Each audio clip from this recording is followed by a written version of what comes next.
they're getting really, really good at basketball. And so you're getting a lot of these really good competitive private schools that can really compete against these bigger public schools, and that helps not only the private and public schools with the level of competition, but it also brings in more eyes. It brings in better focus because you've got a lot of good talent on these private schools that are going to go into college, are going to go into the pros and such. And now you're just separating things out. It just creates a whole mess. It creates a lot of problems when it comes to scheduling and the areas, because you think about it, in the Huntsville area, there's several private schools. There's some private schools in Florence. There's a lot of private schools in Birmingham. But when you go outside of those big cities, you're just public. Right. I mean, you go down to Morgan County in Alabama, where Hartselle is located. You've got Morgan County High School, Hartselle High School, high schools. big high schools. Yeah.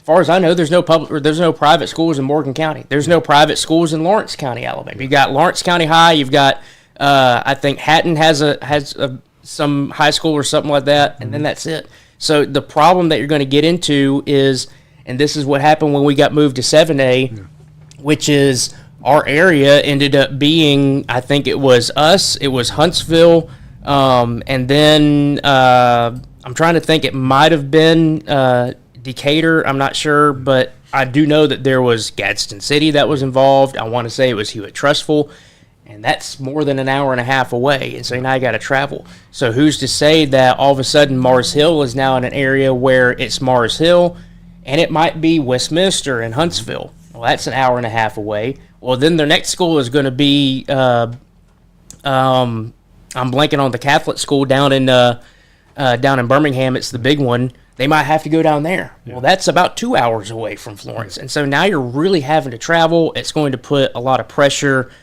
on the private schools, because now they're going to have to probably dish out more money in order to do travel expenses, stuff like that. Who knows? They might have to get hotels or whatnot. It creates a whole different landscape to where you had this nice little pretty area where you could look at, I think it was 4A, where, and in Huntsville, where it's like John Paul II was in an area with Westminster. You had Randolph. You had like East Limestone, which is public. You had some other other public schools, but you had your nice little area right there. Well, now you remove the public schools, so now you might have Westminster and Randolph, but now you might have to go to Mars Hill, which has been in the area before, but then you might have to go down to Birmingham. Yeah. So it creates a lot more problems than it does from whatever thing that I guess they were considering they were solving. They weren't solving anything. They just, pardon me, but they pulled it out of their rear end and just said, all right, we'll just go with it. Yeah. Well, I think that's the biggest thing everyone's taken away. Like, this was not really well thought out of. No. They did not think about, now all these public schools are going to have to travel because of their regions. Yep. The private schools are going to have to travel. They can still play each other, obviously, non-region games, but now, and the biggest hang-up was recruitment. They thought the private schools were recruiting, which, that being from West Virginia, that was a big hang-up because, well, they can recruit. I'm like, well, I knew this. Like, everybody knows that. Everyone knows that. But you know what? The public schools are recruiting too. Yeah. Like, I've seen literal, like, coaches. I literally witnessed it as a reporter working in Charleston, West Virginia. Coaches from other schools hanging out at the parking lots of practices of other schools talking to these kids. Yeah. And that coach isn't going to turn in that coach because he knows what he's doing over here trying to get this kid. Well, and it's you can't get away from it. I mean, the thing that I do specifically remember, I did coach in high school at my alma mater for a handful of years after I graduated, and I do remember that Huntsville City Schools, they had a huge court case. It was as far as I know, it was called the U.S. versus the Huntsville City Schools, and it was based off of, what's the term? It was the desegregation, the desegregation laws that took place, I think, in like the 70s or whenever that started really happening, and the thing that was going on in Huntsville, and I know it happens still all over the country, and such. And I don't want to dive much into that, but there was a difference in Huntsville where the north side of the city is predominantly African American, and the southern side of the city is predominantly white, and that's just the way that it was. Yeah. And you had all the schools on the northern side of town. You had Lee High School. At one point, you had Butler High School, which got closed, and now it's Mae Jemison, which is up in that area. All of those are predominantly African American because they pull from where they're at, and they're on the north side of town, and that's what that part of town is. Well, as part of the desegregation stuff that they came down and said, nope, you have to do this, they gave a freedom of choice with the north side schools to say, hey, if you want to have so-called better education or whatnot, all right, well, now you have the option to go to a Huntsville, to go to a Grissom, to go to whatever else, middle schools or whatnot. And so now you ended up getting a lot more athletes from the north side of town to be able to play at Grissom, at Huntsville. So yes, there was recruiting involved, and that had a legality to it because the U.S. said, nope, Huntsville City Schools, you're still kind of somewhat segregating, so you're going to have to allow them to mix and match and whatnot.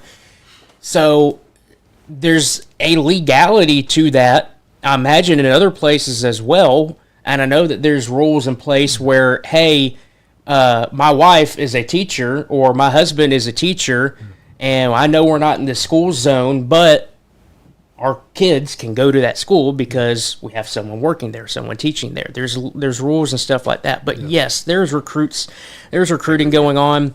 I remember, you probably remember his name, Reggie Ragland. I grew up with him, played rec football with him.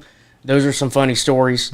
I do remember one time we're in the huddle and our head coach said, we're losing so bad. If we get an interception, a fumble or whatnot, find Reggie and hand him the ball. Yeah. I kid you not, we did that. But he got recruited. He played at Grissom. He was zoned in Grissom, and his dad ended up moving to the Madison area because Bob Jones wanted him, and they made it happen. And he got recruited and played at Bob Jones, got recruited to go to Alabama, and ended up in the NFL. So it happens. It's not like it's not happening. And this is in every state. In the public and private debate. It's happened in my state. We literally, because they did not want to move the private schools up a class in the two-way, we literally created 4 divisions for this. They're going to lie and tell everyone that, no, it was better competitive balance. When in all reality, when you got a bunch of private school people working on your board, they created that so they can still be dominant in what they do.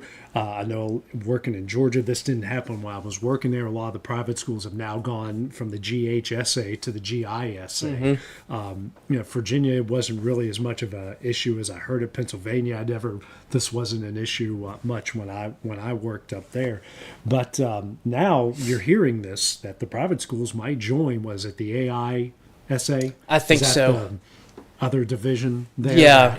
They had, I guess, a Zoom call yesterday, Tuesday, and they're going to have an in-person meeting on Friday. It's from what I've been reading in all the local newspapers, because I've kind of been like just zeroed in on this. Right. This could be a real factor for them. And then you think about it, if all the private schools go there, AISA teams cannot play AHSAA teams. Yes. So now you're really going to have to struggle to fill in all these other voids, because a lot of, like you mentioned, a lot of our Florence schools play Mars Hill. Mars Hill plays a lot of them. So now it won't be as big of an issue for like Central and Wilson and all that. You can still play some local teams and fill in those voids. But now for Mars Hill, again, not that anyone should feel terrible about them because they got plenty of money. Yeah. They're going to have to do a lot more traveling. They are. They got Shoals Christian next door, and I think they're in their football region for right now. But, everywhere else you have to go. Huntsville, you're going to have to go to Birmingham, Montgomery, Mobile. You're going to have to go a lot of different places to play these schools just to fill out a schedule. Well, think about it. I know, like we said, as far as I'm aware right now, this is strictly just for football. But like we said, it's going to bleed into others. So football, correct me if I'm wrong, it's a 10-game schedule? Yes. 10-game schedule. So you got 10 games.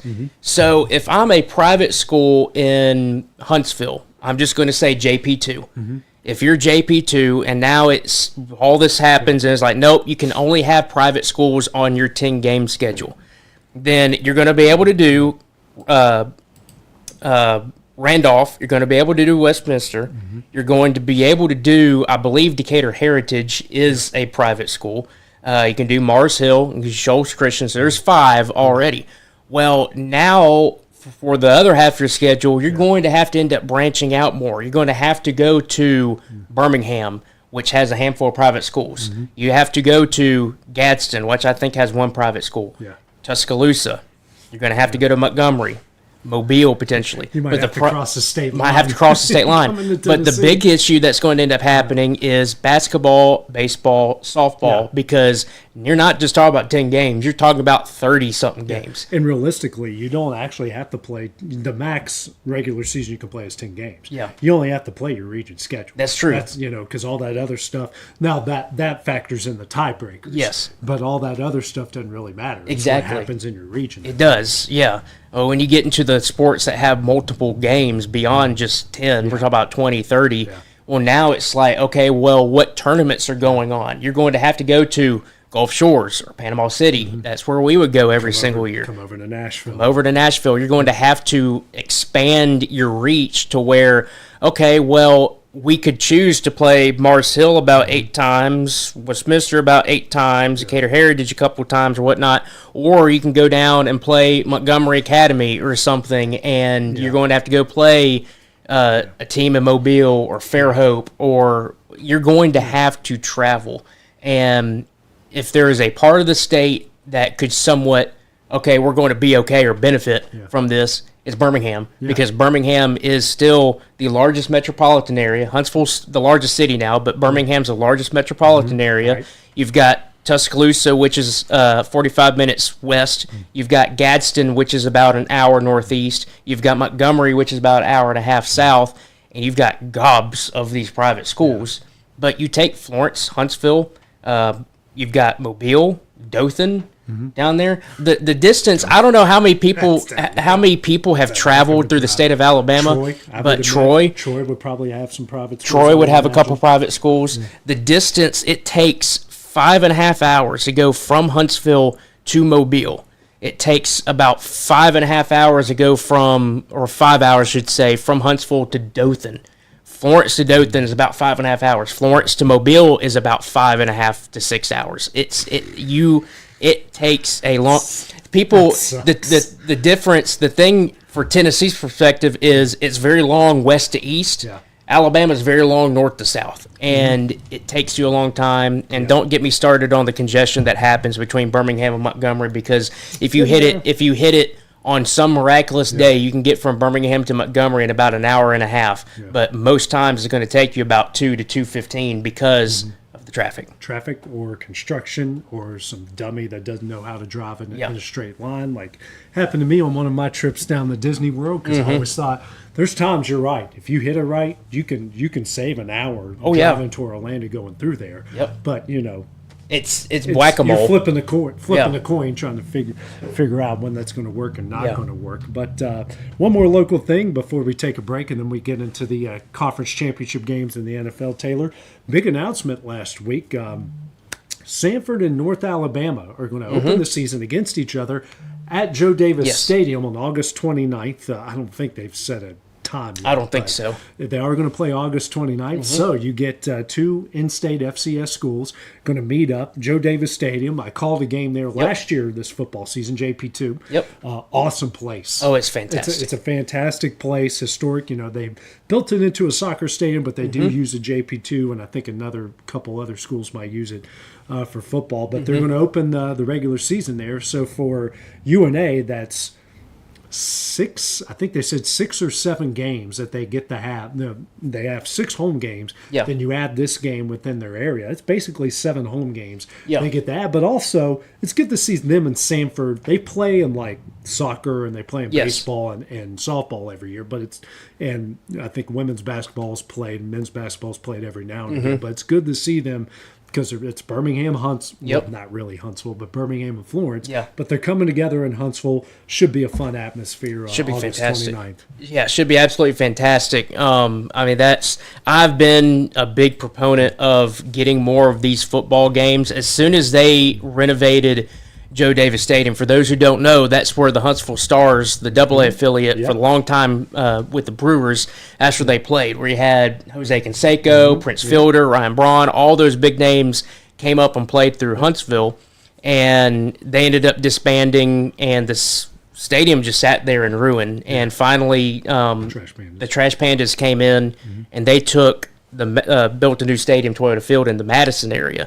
But Joe Davis was still just being unused. Well, then I don't know if it was the Wicks family that bought it. I know it's Wicks Family Field there. Yes. I don't know what all transpired, but I know that it was transformed from baseball into soccer, and it's a soccer field. Obviously, the baseball stands are still there, so you've got it's kind of it's still kind of catty-cornered a little bit. But they put some stands there down the I hate to say down the right field line, but like down that outfield kind of area. Line, yeah, they put some stands out that way. They did, and it's still got a lot of seating, and it's a really good atmosphere. They've done a fantastic job. I've been to a couple of the Huntsville soccer club games. You can't tell that that's an old rundown baseball. No, park. You can't. Not at all. They completely renovated it, and there used to be a Hollywood 18 movie theater right next to it on the Parkway there. They demolished that, and now you've got some shops. I think some apartments coming in right there. You've got a whole blossoming zone, like what you have with Toyota Field in Madison, where you've got Town Madison area. Yeah. This is becoming kind of that general vibe where you can come, shop, eat, play around, and guess what? If you stick around, you can catch a football game or a soccer game. Yeah, and it's going to be a big deal because Sanford's just welcoming in a new head coach.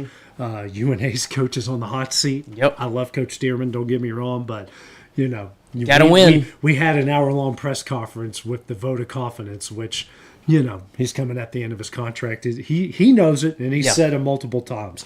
This is a make or break year because he just fired his coordinators. They're actually about to announce their new coordinator in 25 minutes. So they've got, he's.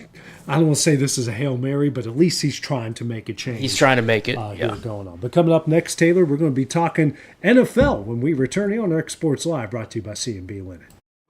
A local law firm respected throughout the state. Generations of clients have turned to Boston, Holt, and Durham since 1948.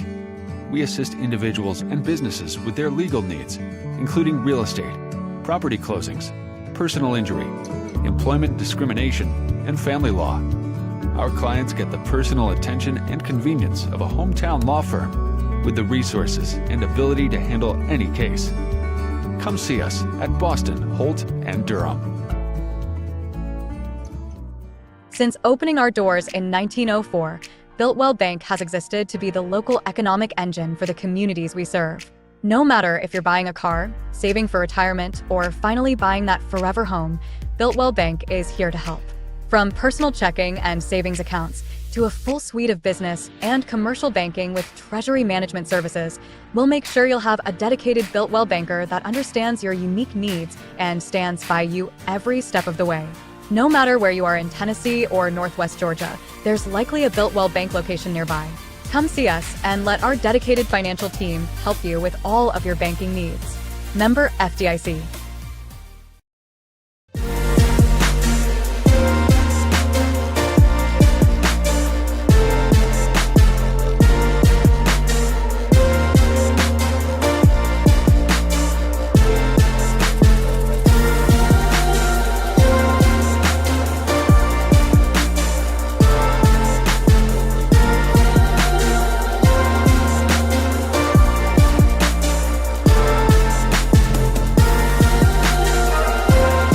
Got a dent, a ding, a scratch, or a bent fender? Major or minor, Car Country Collision Center in Leoma can fix you up. Car Country works with all insurance carriers, gives free estimates, can work on foreign and domestic vehicles, and has experience you can trust. They've been in business since 1990. Unfortunately, accidents happen, but you can get your car back on the road with as little hassle as possible with the help of Car Country. Call 931-852-4708 or stop by at 2567 Highway 43 South in Leoma.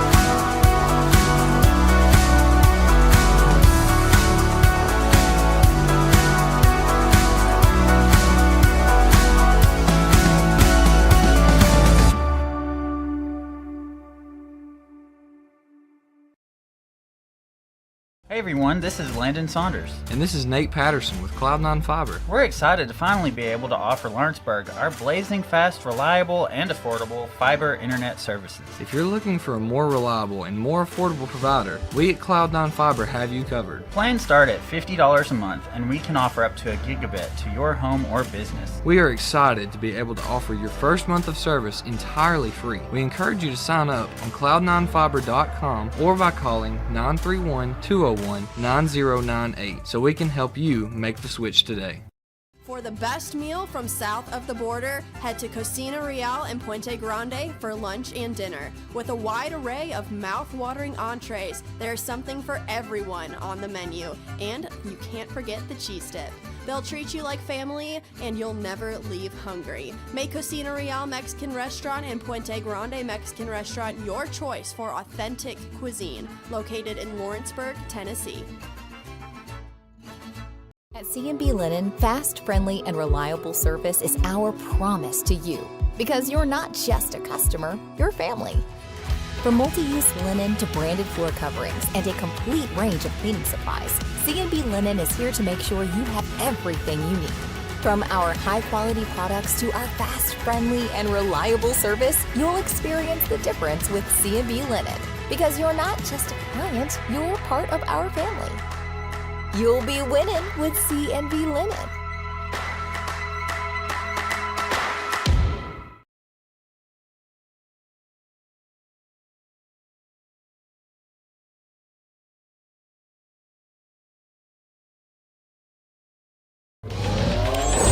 Going the distance with local sports. This is the X Sports Network.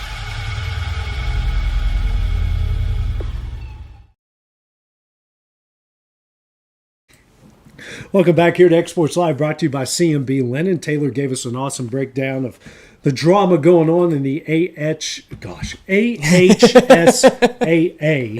And there's going to be more going down, but we've had a lot of stuff recently come down. We've got the Browns have now hired Todd Monken as the new head coach there.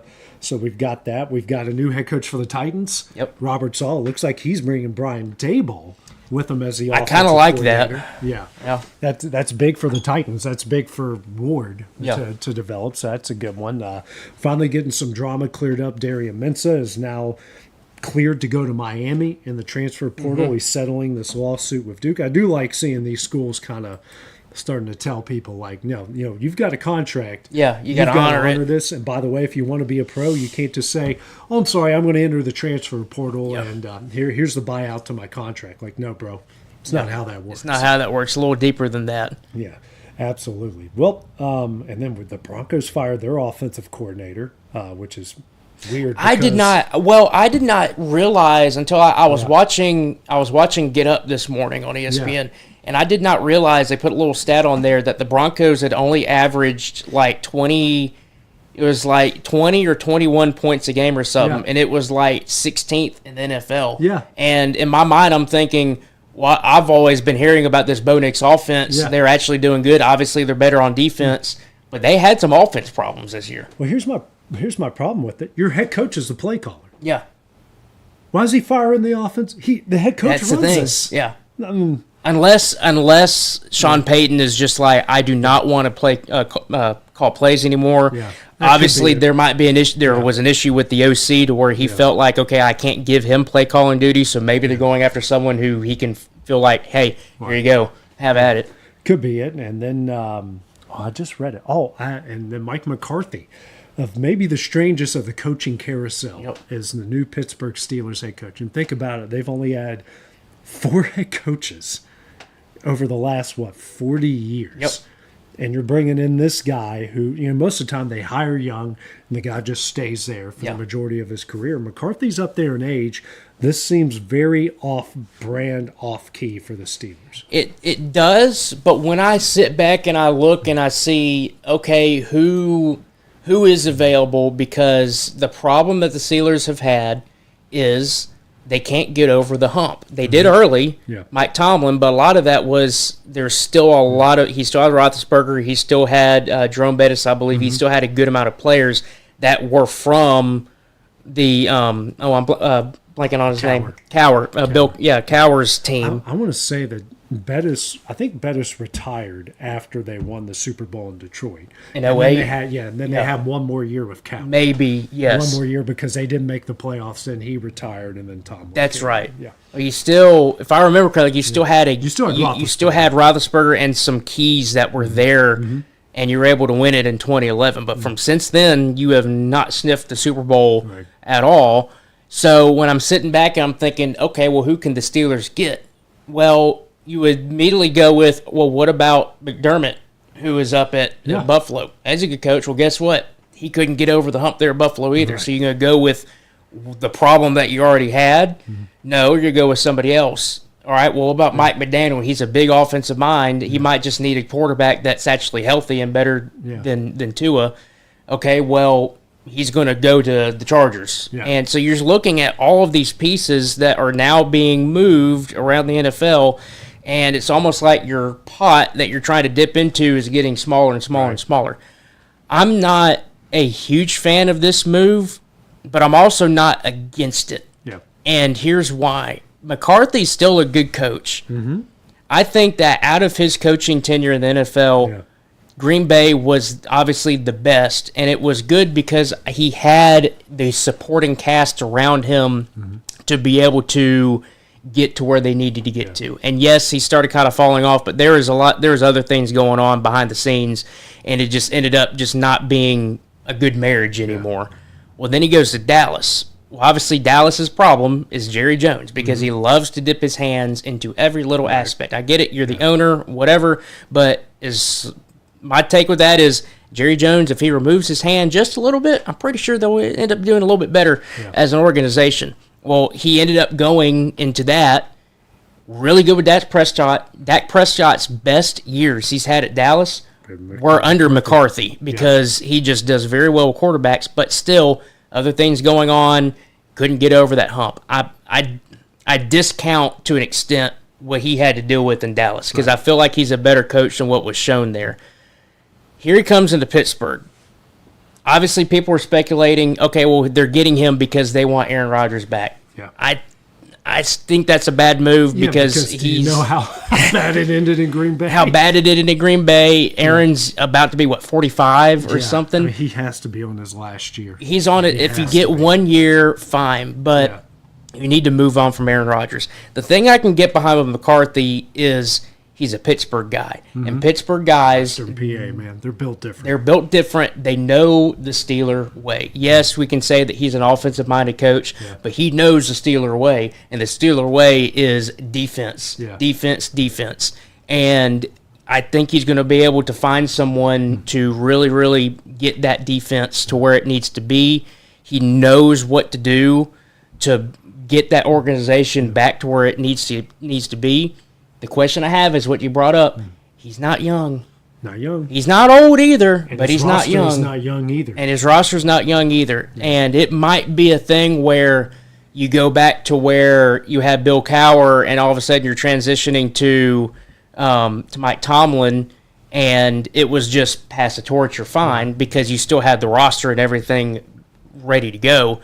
This might end up being a thing where Tomlin passes the torch to McCarthy, and there might be a year or two of you might have a losing season for once. You might be under 500. You might be right at 500, not make the playoffs, but then give year 3, 4, and 5 a chance, and you might start seeing some good changes. I don't think this is going to be an overnight thing. I don't think this is going to be what happened from Cowher to Tomlin. This is going to be different, but I'm not against the hire, like I said, but I just want to. It's a wait and see. Yeah, I'm with you there. Even though my instinct is telling me it's going to be more seeing than waiting. And, just because of his age and what that roster is, and you're going to have to rebuild. There's just so many things. But getting into the games, the first one of the day, I did not see 10-7, but that day was just wild because it starts off beautiful day, sun is out, then the storms come in, and it's not even really at halftime. It comes about midway through the third quarter. It was after about halftime. The fourth quarter comes in. I mean, that whole place is blanketed with snow, which Denver, Colorado, that's not a that's not anything they haven't seen Yes. before. I don't think they've ever seen it in a football game, let alone an AFC championship game, and it wreaked havoc. And now all of these decisions are coming back to haunt them. Yep. Broncos are up 7-0. It's the drive after Stidham let them down for a touchdown. They go for it on 4th and 1. Terrible play call. Oh, They'll yeah. get it. But if you take the points, it's a 10-10 game. Yep. The Patriots could not move the ball on you outside of a couple of drives. Mm-hmm. And I want to say, the touchdown came after that horrible fumble that Stidham had. They had a short field, Yeah. so they took advantage of it. And their only other decent drive led you to 3 points before the snow really started to come in. Then you have a couple opportunities. You missed a couple field goals. They missed a couple field goals. I think they broke the NFL record for missed field goals in a championship game. And then, you can't blame the kicker because you put him in snow in those conditions in that city in that stadium where the wind doesn't go in one direction. Yep. It comes in and it swirls. Yep. It's unpredictable. The fact he only missed it by a foot is a miracle. Yeah. Best case scenario goes in. Worst case scenario, that thing's in the 5th row. Right. But, you put yourself in those positions. I think just Sean Payton, and you have to think, I know you're a meteorologist, and I sort of think weather conscious because we've dealt with coaches, we've dealt with administrators. They're always asking about the weather. Mm-hmm. They had to know that this was on its Oh, yeah. way.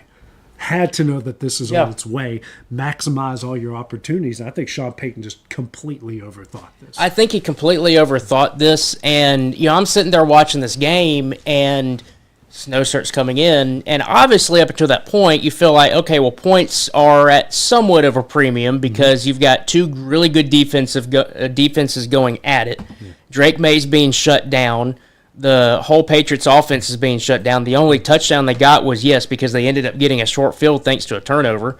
But the same thing with the Denver side. Obviously, Bo Nix is not there, but Stidham's still a good quarterback. Right. Led you right down the field, got some really good passing throws in that for some deep yardage, and there you go, you're up 7-0. But as you go throughout the game, I'm sitting there knowing that this is going to end up being a low-scoring game. There's no way this ends up getting just a giant spark, and all of a sudden it ends up becoming like a 35-34 shootout or anything like that. You knew sitting down watching that game, this is going to be hard fought, and points are becoming at a premium. Enter the snow. Well, now there's another factor involved. Now points are really, really going to be coming at a premium because now the defenses are going to end up being able to lock down more. You're going to have to rely on the run game a little bit more, especially when the snow coming down pretty hard. Yeah, you can throw the ball, but obviously you start leaning away from that. You're going more towards the running game, but you get into field goal range, you've got to take the points. You cannot go for it on 4th down. I know what the analytics say and everything, but you have to feel the vibe of the game. And Sean Payton has been known to do this before to where it feels like he does not feel the vibe of the game and he goes another direction and it comes back and it bites him. And yes, I think he overthought. The simple thing is just you have the point opportunity, get the points because they're at a premium. You are shutting down this New England offense where you get that field goal, you win the game. Yes, and it's not just that. It's not just the weather. It's just straight up these defenses are really good. Yes. And these offenses are not great. Yeah. So what do? You got to make adjustments. You got to make adjustments. And like you said, you got to take the points, and nothing is a given in the NFL. Nothing is a given at anywhere. Yeah. In this league. So, and it's not a given, and I've said this multiple times. I know people are kind of tired of hearing me say this. It's not even a given you're going to get back to that spot next year, which is probably why they're firing their OC, even though your head coach is the guy calling the plays. I'm not, I could talk about that all day, but it's not a given. You're going to get there every year. So you got to maximize these opportunities. You got to maximize it. And you could say, oh, well, they don't have Bo Nix anymore, so their odds of winning the Super Bowl, blah, blah, blah. was not terrible. He was not terrible. He led you down the field and had a 40-yard pass and a 20-yard pass, and he ended up getting into the end zone for 7, and right off the bat, it's 7-0. And then the running game just got, these were two of the best run defenses in the league. Yes. it wasn't going to go anywhere to begin with. And then now you're asking him, when your receivers can't get open, your running game's not going, he's got to make these incredible throws in a blizzard. Yeah. And that's so unfair to him in so many ways. Yeah, it is. But, I mean, it's, once again, I don't know off the top of my head what instances, but I do know that Sean Payton has had this happen before, and it's just another one of those things where sometimes the answer that you're looking for is quite simple, which is if it's 4th and 3 on the opponent's 30-yard line or whatever they were at, take the points. Take the points. Take the points. It's right there. And then the other one, a little bit higher scoring between the Rams and the Seahawks. And the big key in this one for me, Taylor, was back and forth in the first half. Thought Seattle kind of really stepped up. And I think L.A. kind of figured them out. Second quarter started shutting them down. And they take the lead. They get it 13-10, minute 55 left. Seattle goes down and scores with 20 seconds left. Great drive. And then they come out. And then they score 2 minutes and 58 seconds into the third quarter. Next thing you know, it's an 11-point game. L.A. kept bridging the gap, but they created enough separation there that, and then they get a touchdown with 2 minutes left, and they can't stop them on the other end. Yep. I can't tell you how many times I've heard it in all the sports, especially when that involves a clock. In basketball, you hear it in football, the final 4 minutes of the first half, first 4 minutes of the second half are the most important. They get these 14 points, they outscore 14-0. You win 31-27. It's a difference in the game. They closed out the half great, and they started the second half great.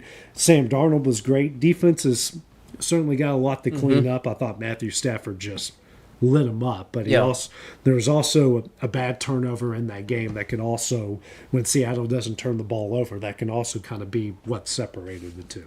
Yeah, and if the Rams didn't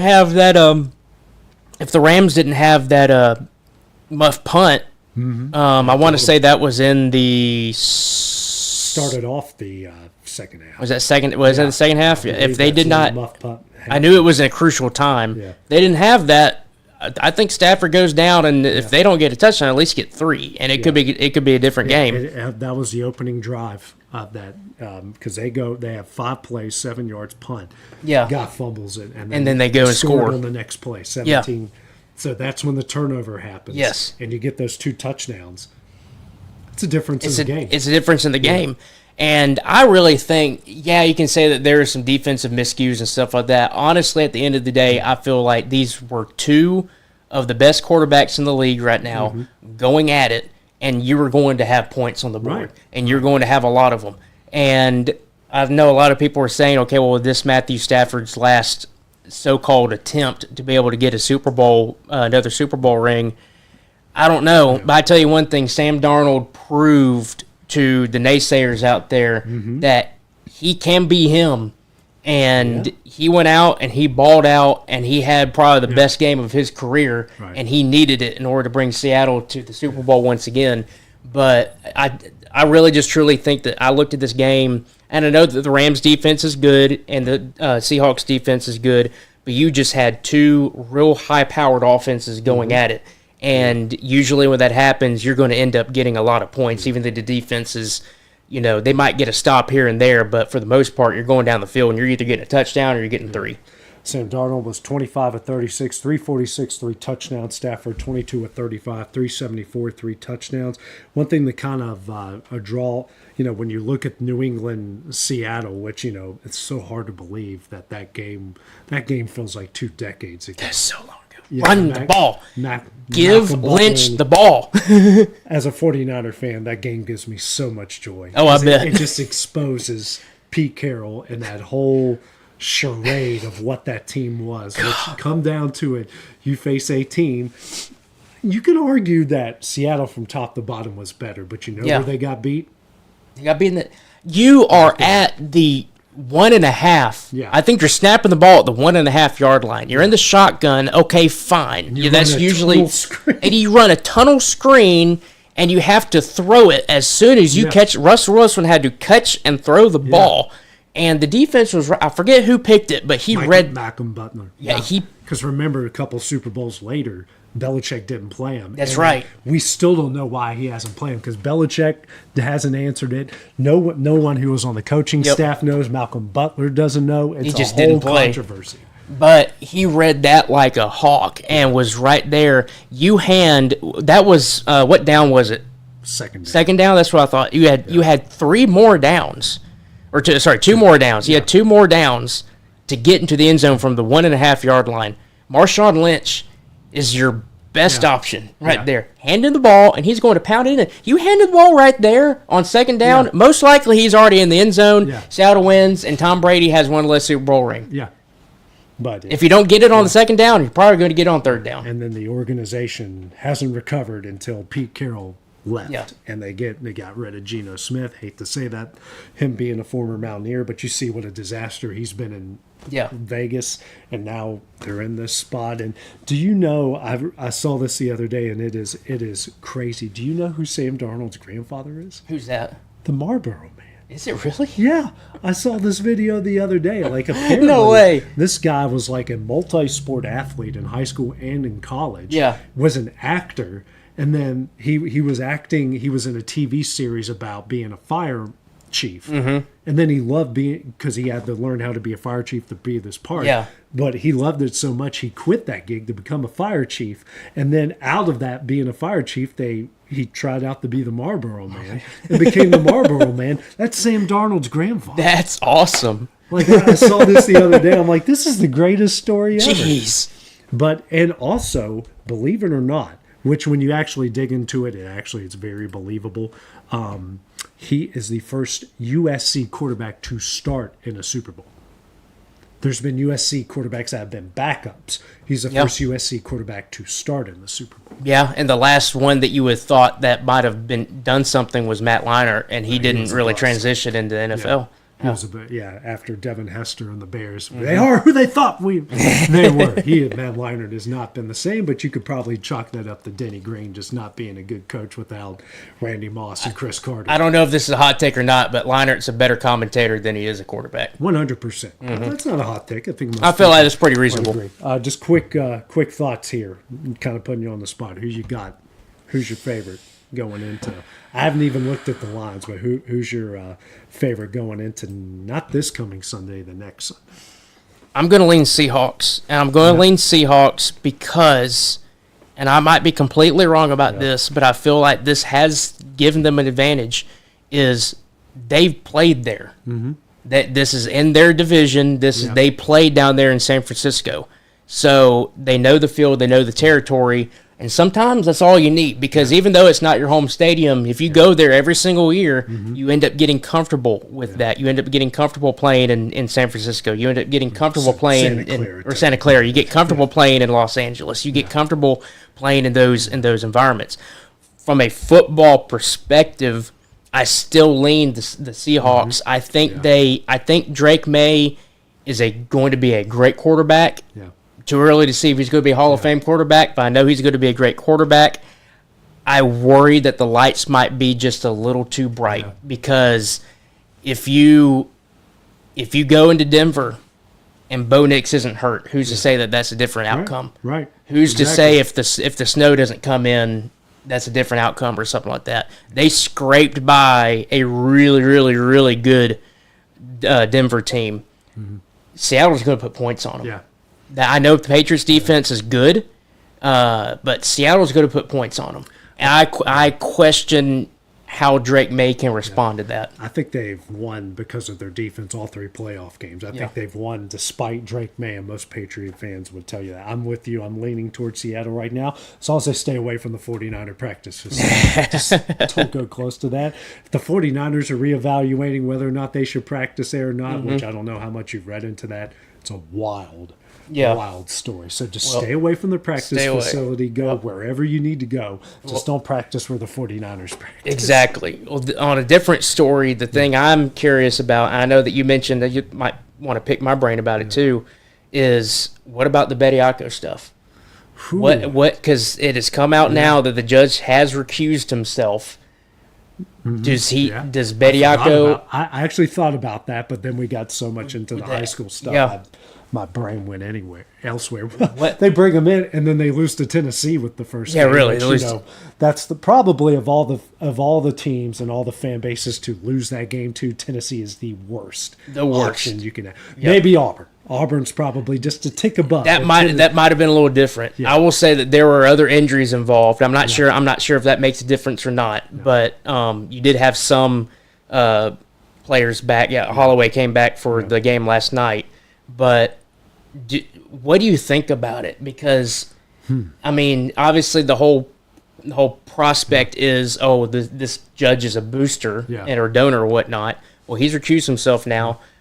I mean, do you think this actually goes to where he stays, or is this going to be? If he recused himself, I think that automatically that's a conflict of interest. Yeah. And automatically it's not a given that the next judge is going to come in and just be like, just whatever, cut and paste. We're just going to move on to the next one. I just don't think bringing him in is because you had to get a court injunction to bring him in the first place. Yeah. Okay, what if you would have beaten Tennessee? Well, now probably the next judge is going to come and say, well, that game doesn't count because you played. So, thankfully for them, they lost that game, so it doesn't matter. Yeah. But I just don't think doing this is worth blowing up your season for.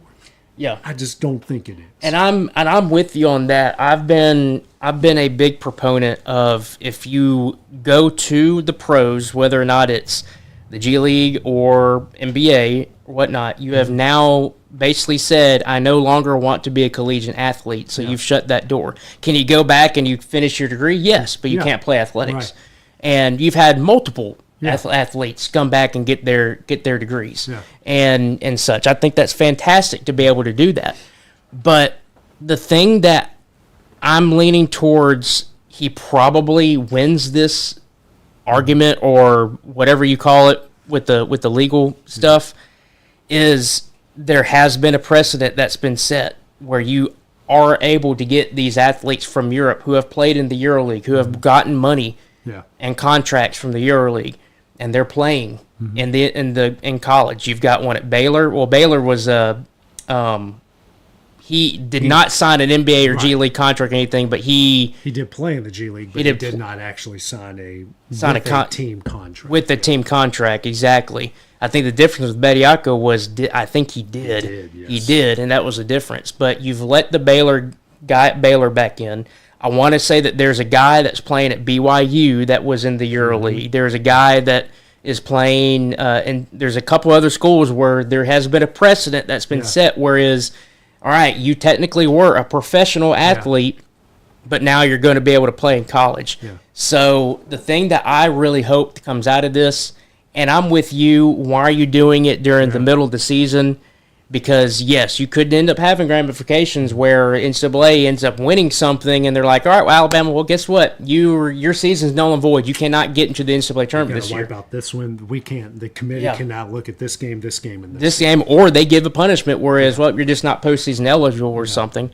But the precedent's been set, and the thing I want to come out of this is let's figure this crap out. Yeah, because all of it. Because whatever it is, whether it is the people who are going against the NCAA or the people going for the NCAA, whatever it is, just figure it out because this is getting out of hand. Yeah. The thing that I feel like is going on and will continue to go on is the NCAA, every single time one of these lawsuits comes up, they get their rear ends handed to them because of some either loophole or something like that. Yeah. As long as that continues, I don't see them winning. Yeah. I think the NCAA, this is just another nail in the coffin that the NCAA is becoming obsolete.